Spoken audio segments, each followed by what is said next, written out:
তখন ধৃতরাষ্ট্র বলছেন, কি দিবে তোমার ধর্ম? এগুলো আমার কথা নয়, রবীন্দ্রনাথের কথা। বলছেন, কি দিবে তোমার ধর্ম? গান্ধারী বলছেন, দুঃখ নব নব, নতুন নতুন দুঃখ দেবে। ঠাকুর অনুকূলচন্দ্রকে যখন জিজ্ঞেস করলেন যে এই কুরুক্ষেত্র যুদ্ধ, এটাকে কি এড়ানো যেত না? এতে তো বহু লোকের প্রাণ গেল। এবং সত্যি কথাই, একবার তো ঠাকুর অনুকূলচন্দ্রই বলছেন, ধর্ম এক, ঈশ্বর এক, প্রেরিত পুরুষগণ সব একই বার্তাবাহী। এই যে চারিদিকে ধর্ষণ হচ্ছে, প্লেয়ারটা, আসল প্লেয়ারটাকে কাম সেক্স, কিছু করার নেই। কিন্তু এখন প্রশ্ন হচ্ছে, ধর্মদান করলে কি এই সমস্ত সমস্যার সমাধান হয়ে যাবে? না। সরকার বলুন বা যাই বলুন, তারা কি করছে? বিভিন্ন জিনিস দিচ্ছে আমাদের, অমুক দিচ্ছে, তমুক দিচ্ছে। ধরুন চালের ব্যবস্থা করছে, চালের ভয় নেই, কম টাকায় চাল পাওয়া যাচ্ছে। মানুষ কি বলবে জানেন কিছুদিন পরে? হ্যাঁ, চালের ব্যবস্থা তো করেছো ভাই, ভাতের ব্যবস্থা করেছো, এবার চামচাতে করে খাইয়ে দাও। এই স্কুল কলেজের যে বিদ্যা, সেখানে তথাকথিত ধর্ম শেখানো হয় না। ধর্মের কথা বললে আবার বলে, না না না, স্কুলে আবার ধর্ম কি, কলেজে আবার ধর্ম কি, ওসব বাদ দাও।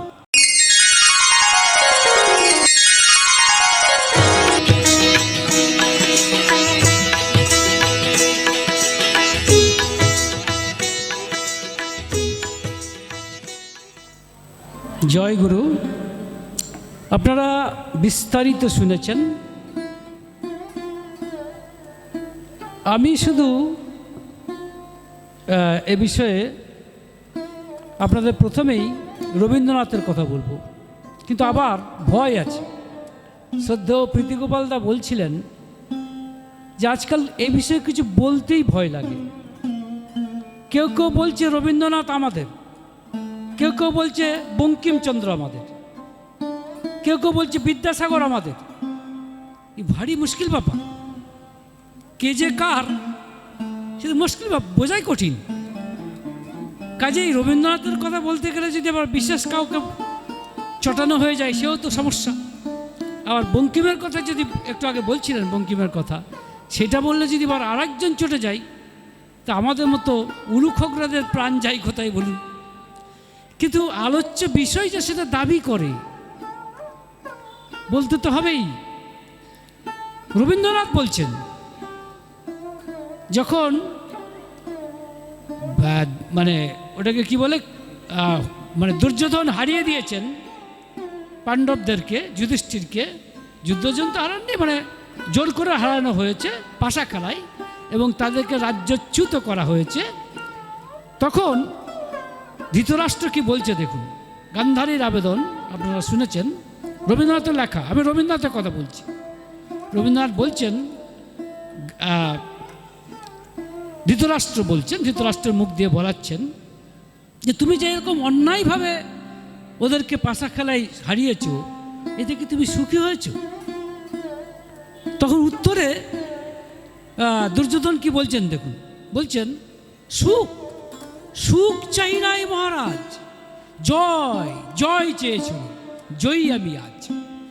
চিন্তা করুন, বলছেন সুখ, সুখ চাই নাই মহারাজ, জয়, জয় চেয়েছিল, জয়ী আমি আজ। যদি দুর্যোধনের মতো রাজা হয়, সমস্যাটা কোথায় হবে বুঝুন। সে তার নিজের ইগো স্যাটিসফাই করতে চাইছে, আপনি যাবেন কোথায়? আর তার বাবা প্রথম প্রথম, মানে ধৃতরাষ্ট্র একটু একটু বলার চেষ্টা করলেও সে নিজেই তো অধর্মের প্রতীক। দুর্যোধন যেমন অধর্মের প্রতীক, তার বাবাও তাই। কিন্তু ধর্মের প্রতীক গান্ধারী। সে কি বলছে, রবীন্দ্রনাথের কথা, ত্যাগ করে পুত্র দুর্যোধনে। তখন ও কি বলে, ধৃতরাষ্ট্র বলছেন, ত্যাগ করে কি রাখিব? গান্ধারী বলছেন, ধর্ম। তখন ধৃতরাষ্ট্র বলছেন, কি দিবে তোমার ধর্ম? এগুলো আমার কথা নয়, রবীন্দ্রনাথের কথা। বলছেন, কি দিবে তোমার ধর্ম? গান্ধারী বলছেন, দুঃখ নব নব, নতুন নতুন দুঃখ দেবে।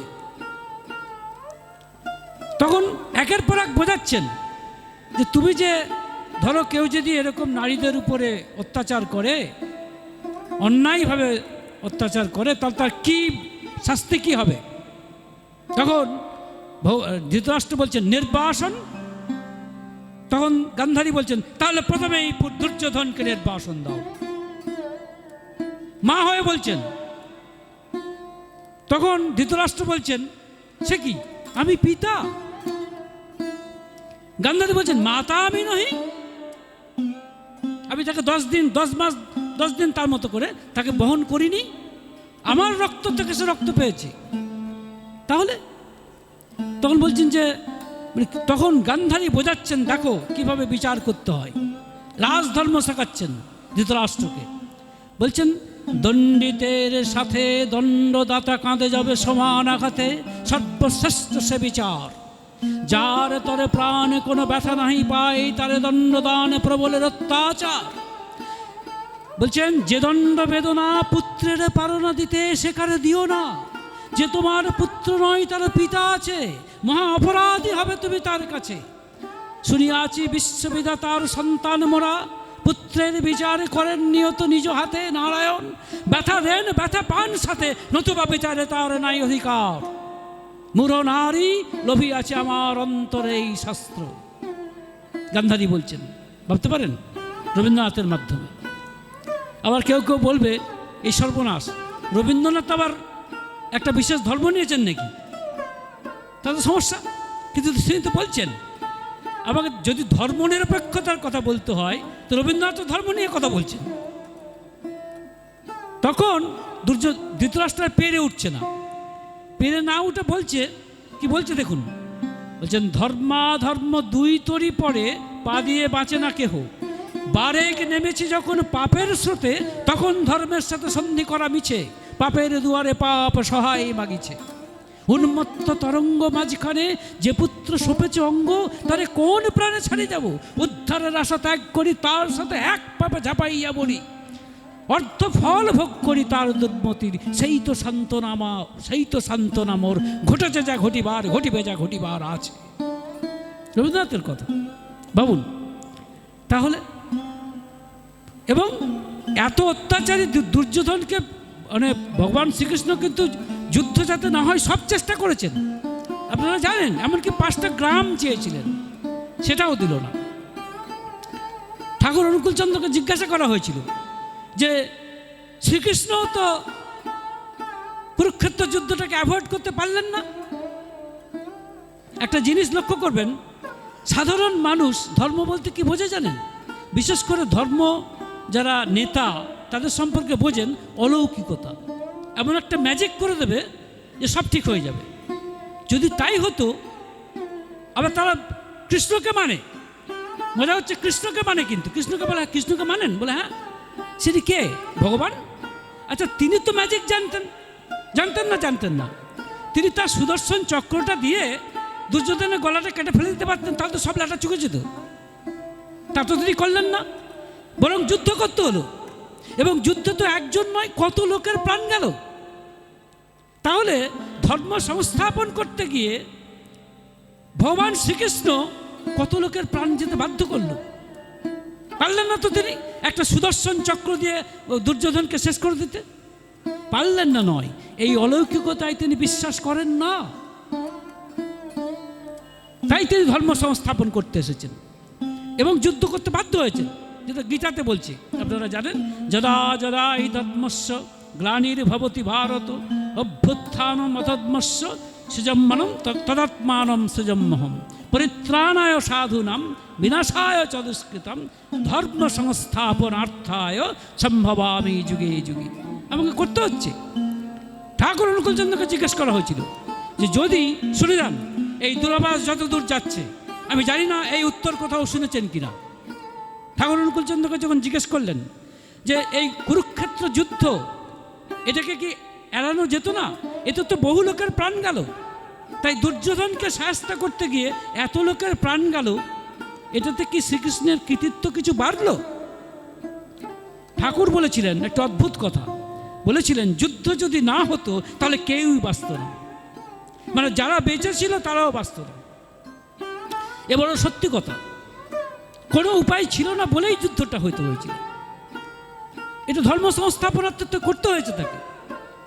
এখন প্রশ্ন হচ্ছে, শ্রদ্ধেয় প্রীতিগোপাল দা খুব সত্যি কথা বলছেন, এই টপিকটা নিয়ে কিছু বলাটাই ভয়ঙ্কর, কারণ আমাদের কনস্টিটিউশন বলছে ধর্ম নিরপেক্ষ দেশ।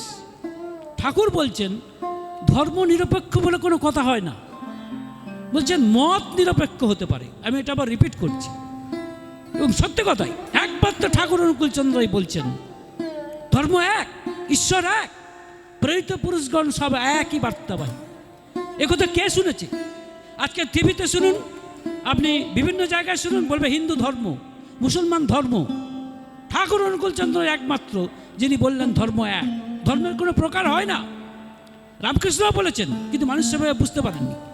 রামকৃষ্ণ কি বলেছেন? ওই জল, কেউ বলছে জল, কেউ বলছে ওয়াটার, কেউ বলছে পানি, কিন্তু এক জিনিসকেই বোঝাচ্ছে। সেটাই ঠাকুর অনুকূলচন্দ্র পরিষ্কার করে আমাদের বলে দিলেন, ধর্ম এক, আর তার কোনো প্রকার হয় না, সেটাকে বুঝে নিতে হবে। সেই ধর্মকে বাদ দিয়ে আপনি নিরপেক্ষ থাকতে পারবেন না। সে ধর্ম কি? ঠাকুর বলছেন, অনেকে বলবে ভাই ভাই ভগবান টগবানের বিশ্বাস আছে না আছে ঠিক নেই, আদৌ ভগবান আছেন কিনা তারই বা ঠিক কি? সেখানেও উত্তর আছে ঠাকুর অনুকূলচন্দ্রের, আর কোথাও পাবেন না। তিনি কি বলছেন শুনুন, বলছেন ঈশ্বরে তুই নাই বা মানিস, অস্তিত্বকে বুঝিস তো, পালন পোষণ অস্তিত্বে করা ধর্ম বলে তাকেই তো। শুনেছেন ধর্মের এই ডেফিনেশন, ধর্মের এই সংজ্ঞা কোথাও শুনেছেন? বলছেন যদি ঈশ্বরে কেউ বিশ্বাস না করে, কারণ দেখবেন একটা কথা, ধর্ম বললেই চট করে মনে করে মানুষ যে তাহলে ভগবানের ব্যাপার আছে, ধর্ম মানেই ভগবানের ব্যাপার আছে, কিন্তু আমি তো ভগবান বিশ্বাস করি না, তাহলে ধর্মে আমার যাওয়ার কোনো প্রয়োজন নেই। নো, ঠাকুর অনুকূলচন্দ্র বলছেন তাতে কি হয়েছে? ঈশ্বর তুই নাই বা মানিস, অস্তিত্বকে বুঝিস তো, তুই যে বেঁচে আছিস সেটা বুঝিস কিনা বল।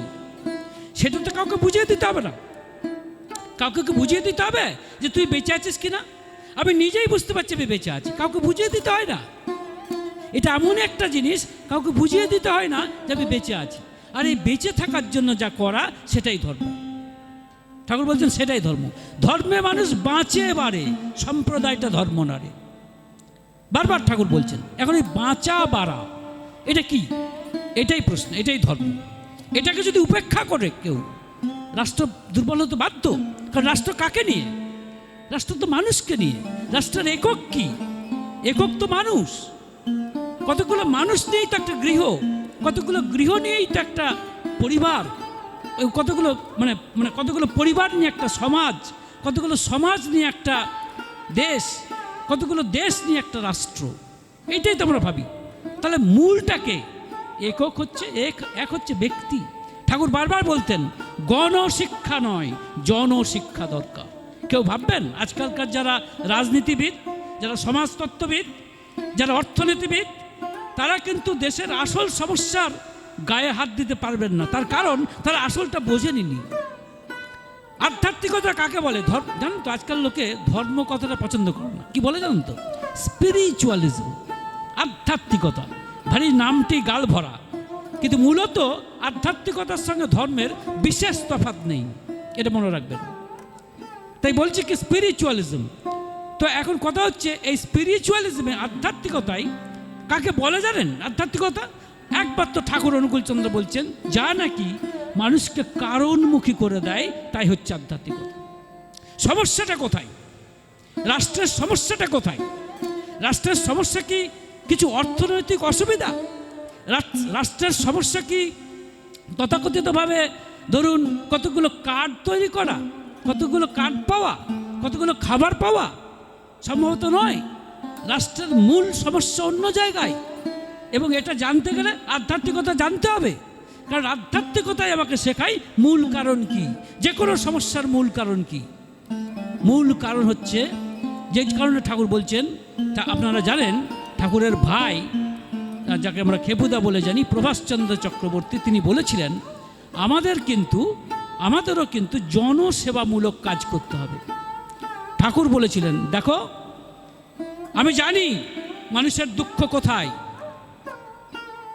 মানুষের দুঃখ কোথায়?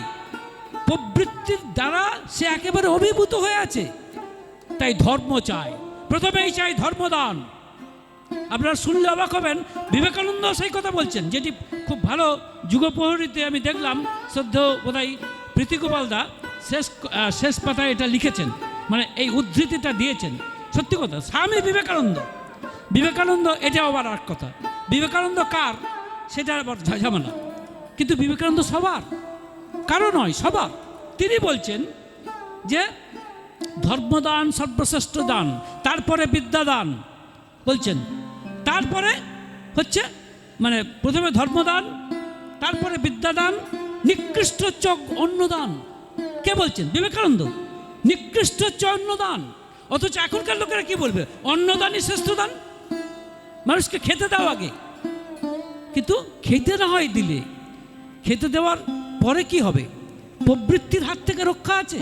ধরুন একটা ফাঁকা রাস্তায় যাচ্ছেন, আপনি দেখছেন 500 টাকার বান্ডেল থরে থরে পড়ে আছে, আপনি পারবেন সেগুলোকে উপেক্ষা করতে? আপনার নিতে ইচ্ছা করবে। কে বলছে আপনাকে নিতে? কেউ তো বলছে, আপনাকে প্রম্পট করছে যেগুলো নিয়ে নিন। কে বলছে? লোভ। তার হাত থেকে রেহাই আছে? রেহাই নেই বলেই তো আজকালকার দিনের তথাকথিত রাজনৈতিক নেতা, কোনো দলের কথা বলছি না, সব দলেই দুর্নীতি।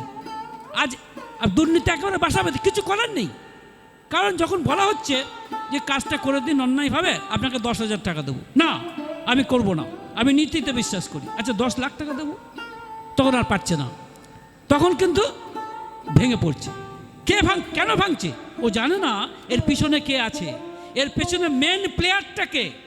ও কি জানে যে কেন 10 লাখে নিতান্ত একেবারে মাটিতে ধপ করে বসে পড়ছে? হ্যাঁ করে দেবো, লোভে।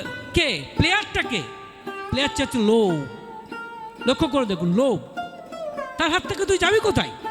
বা ধরুন এই যে চারিদিকে ধর্ষণ হচ্ছে, প্লেয়ারটা, আসল প্লেয়ারটাকে কাম, সেক্স, কিছু করার নেই। কিন্তু এই যে এইগুলো ভগবান শ্রীকৃষ্ণ বলছেন, মানে বলছেন যে এই যে মায়ার সৃষ্টি করেছে অর্জুন, এই মায়া থেকে বেরিয়ে যাওয়া এত সহজ নয়।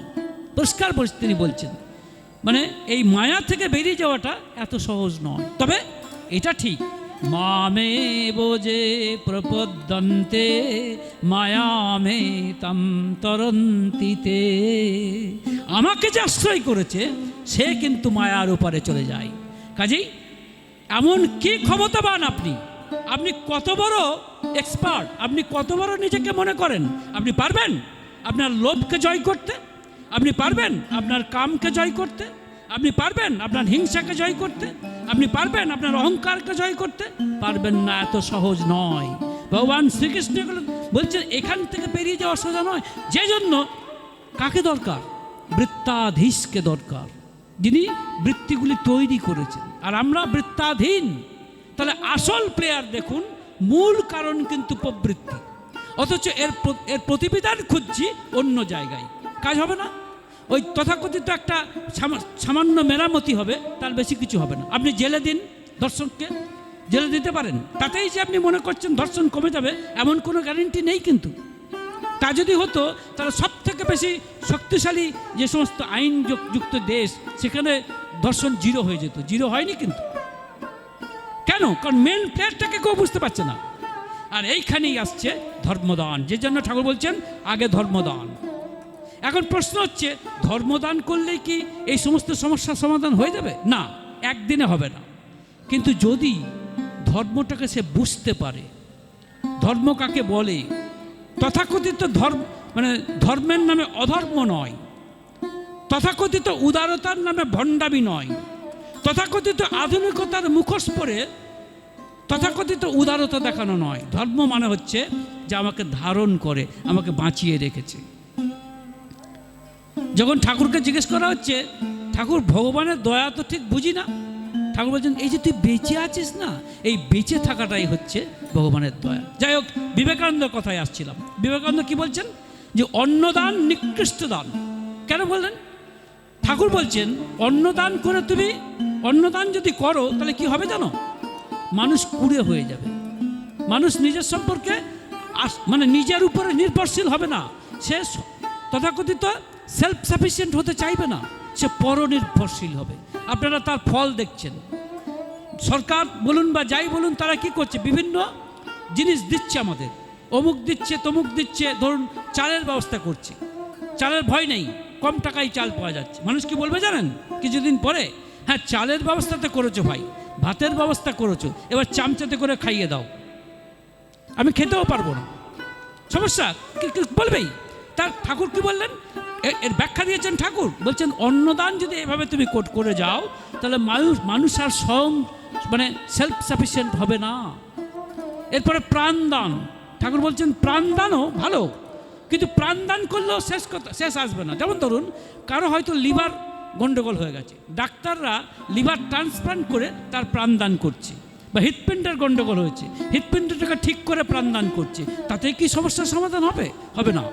তার কারণ সে কিন্তু এই প্রবৃত্তির জালেই ঘুরতে থাকবে, কিছু করার নেই, সে লোভটা তার যাবে না। কিন্তু যেমন একজন, যাই হোক, তার দেখুন, তারপরে বিদ্যাদান, বিদ্যা আবার দু রকমের আছে, পরাবিদ্যা অপরাবিদ্যা। এই স্কুল কলেজের যে বিদ্যা, সেখানে তথাকথিত ধর্ম শেখানো হয় না। ধর্মের কথা বললে আবার বলে না না না, স্কুলে আবার ধর্ম কি, কলেজে আবার ধর্ম কি, ওসব বাদ দাও। আরে আমি কে, হু অ্যাম আই, এটাই তো ধর্ম। আমি কে, শরীরটা নাকি আমি মনটা নাকি আমি আত্মাটা? এইটাই হচ্ছে প্রথম প্রশ্ন। এই প্রশ্নের উত্তর খোঁজার জন্য যে বিজ্ঞান, সেটাই হচ্ছে ধর্ম। সেটা প্রাইমারি লেভেল থেকে দিতে হবে একবারে ইউনিভার্সিটি লেভেল পর্যন্ত, কিন্তু সেটা আমরা দিই না। যে জন্য ভারী মজা করে রামকৃষ্ণদেব, আপনারা জানেন, তাই শ্রীম যখন এসেছেন নতুন, তখন জিজ্ঞেস করছেন তোমার পরিবার আছে, মানে বোঝেন তো, পরিবার মানে তোমার বউ আছে? তো তখন শ্রীম বলছেন আগে হ্যাঁ। বলছেন তোমার পরিবার অবিদ্যা শক্তি না বিদ্যা শক্তি? এখন শ্রীম বুঝতে পারছেন না, তিনি ভাবছেন উনি রামকৃষ্ণদেব বোধহয় জিজ্ঞেস করতে চাইছেন যে আমার স্ত্রী স্কুল কলেজে পড়াশোনা করেছে কিনা, স্কুল কলেজের ডিগ্রি আছে কিনা। তখন তার জন্য তিনি বলছেন, রামকৃষ্ণদেব কায়দা করে উনি বলছেন আগে মানুষ ভালো তবে অজ্ঞান, অজ্ঞান মানে পড়াশোনা জানা না। তখনকার দিনে মা তো রামকৃষ্ণদেব বলছেন, বিরক্ত হয়ে বলছেন, আর তুমি ভারী জ্ঞানী, অর্থাৎ তুমি দু কলম পড়াশোনা করেছো বলে, তথাকথিত দু কলম বিজ্ঞান জানো বলে তুমি নিজেকে বিরাট পণ্ডিত ভেবে ফেলেছো। তুমি তো বিদ্যার কিছুই জানো না। বিদ্যা কি? ঈশ্বরকে জানার নামই বিদ্যা, এটাকে বলে পরাবিদ্যা। এই বিদ্যাকে যদি উপেক্ষা করা হয়, রাষ্ট্র দুর্বল হতে বাধ্য। এই বিদ্যার যদি এই তথাকথিত ধর্মের নামে, ধর্ম নিরপেক্ষতার নামে এই ধর্মকে অস্বীকার করা হয়, যে আমি কে, আমার উৎস কোথায়, আমি হলাম কি করে, এই জীব জগৎ পৃথিবী এটা কি করে হলো, এর মূলে কি, এই যে বিজ্ঞান, এটাই হচ্ছে ভাগবত বিজ্ঞান, এটাই হচ্ছে আধ্যাত্মিকতা। এটাকে যদি অস্বীকার করি, এটাকে যদি উপেক্ষা করি, আমি তথাকথিতভাবে MA BA ডক্টরেট যত বড়ই হই না কেন, আমার সঠিক ব্যক্তিত্ব হবে না। এই সমস্ত লোকদেরকে দেখেই ঠাকুর এই বাণীটা দিয়েছিলেন। কি বাণী জানেন? বলছেন বৃত্তিগুলি ব্যক্তিত্বে তোর হর খেয়ালে খেলছে ভাটা। কত নাচনে নাচছিস রে তুই, হিসাব করে দেখলি সেটা? ঠাকুর বলছেন বাঁদর নাচন নাচলি কত, বাহু বাহু কত পেলি বাতুল, ভাবছিস তুই মস্ত মানুষ, কেউ কি আছে তোর সমতুল? পাগল বেকুব, ওরে দিগ্গজ, খতিয়ে কি দেখলি হাই, পৃষ্ঠ স্বার্থে টান ছাড়া কি অখণ্ডতা তোর গজায়। কাদের সম্পর্কে বলছেন? ওই যারা তথাকথিত পণ্ডিত, যারা বলে ওসব ধর্ম টর্ম বাদ দিন, ওসবগুলো ঠিক না, ওসবগুলো ঠিক না। হ্যাঁ, এসব কি আবার আধুনিক যুগে আধুনিক সময়তে ওসব বাদ দিন, ও ধর্ম আপনি বাড়িতে গিয়ে করুন। ধর্ম, আরে ধর্ম যদি বলে যদি কিছুই না থাকে তাহলে বাড়িতেই বা করবো কেন? আমার প্রশ্ন এখানে। ধর্ম বলে যদি কিছুই না থাকে তাহলে সেটা বাড়িতেই বা করবো কেন? কিন্তু তারা জানে না আধ্যাত্মিকতা কাকে বলে। প্রথম প্রশ্নই হচ্ছে এইটা। বেদান্ত, আমাদের গীতা, সে কি প্রশ্ন করছে যে তুই কে? ফার্স্ট প্রশ্ন হচ্ছে হু আর ইউ। আমি যদি আপনাকে প্রশ্ন করি আপনি কে, আপনি হাত তুলে বলবেন এই তো আমি।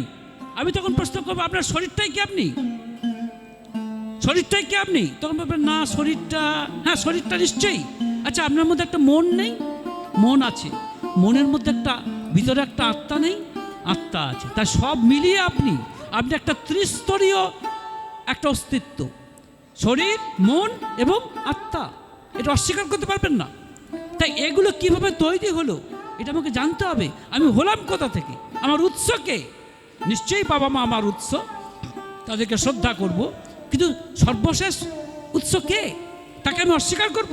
তাকে অস্বীকার যদি করি, সেই তথাকথিত অধর্ম আমাকে বাঁচতে সাহায্য করবে তো? এই দেশকে, এই রাষ্ট্রকে তার অখণ্ডতা বজায় রাখতে পারবে তো? আমার শ্রদ্ধাটাই যদি না থাকে, শ্রদ্ধাহীনতার চাষ করি, আমি বাঁচতে পারবো তো? আমার অখণ্ডতা থাকবে তো?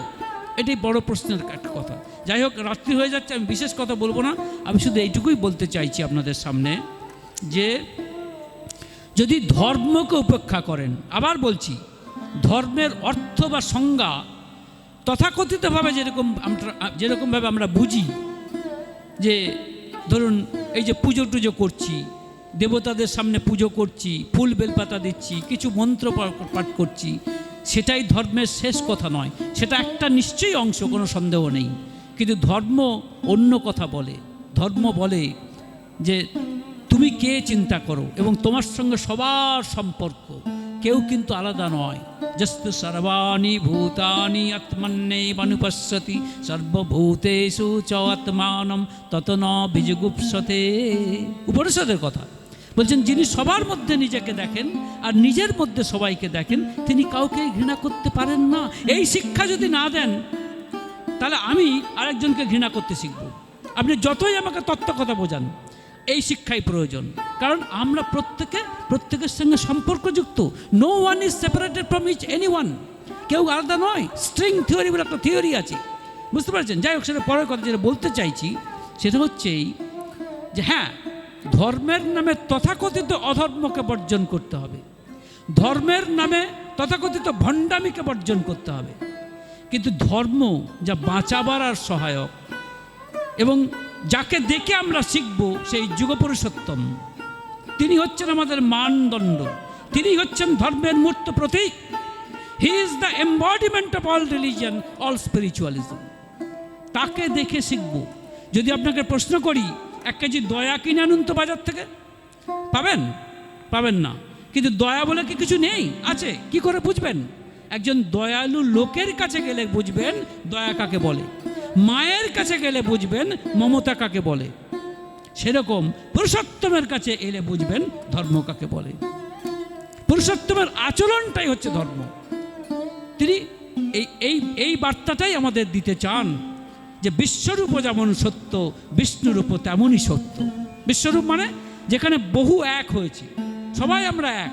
আমরা জানেন ভালো করে, এটা গীতার কথা আপনারা জানেন, পশ্যামি দেবান তব দেব দেহে সর্বান তথা ভূত বিশেষ সংঘান।